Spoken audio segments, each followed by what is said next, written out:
significant review into England's school curriculum has concluded that there should be a substantial shift away from a heavy reliance on exams and towards a greater emphasis on developing essential life skills.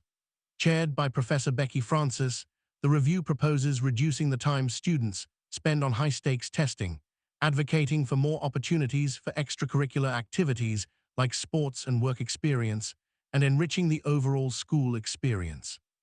Key recommendations include trimming nearly 3 hours from GCSE exam durations and re-evaluating the scope of subjects such as history and science.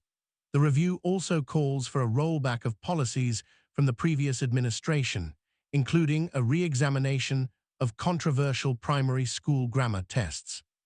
In response, the government has indicated its willingness to adopt several of these proposals, notably the discontinuation of the English Baccalaureate (EBAC) and revisions to Year 6 SATs grammar testing. However, inconsistencies have emerged between the review's findings and the Department for Education's recent announcements, causing confusion among school leaders regarding the extent of implementation.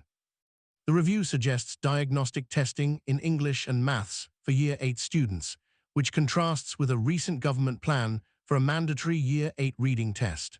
Furthermore, while the review supports the Progress 8 accountability measure, the DFE has expressed intentions to reform it, aiming to encourage broader subject choices beyond core academic areas.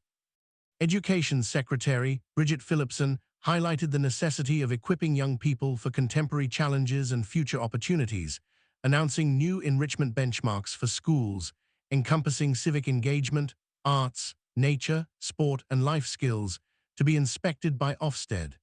The department is also exploring a new language qualification to foster continued study. School leaders have raised concerns about the resourcing of these new expectations, given current funding shortfalls impacting extracurricular provisions. The review's focus on climate change and sustainability is set to be integrated into the curriculum, with citizenship classes becoming compulsory in primary schools, covering media, financial literacy, law, and democracy.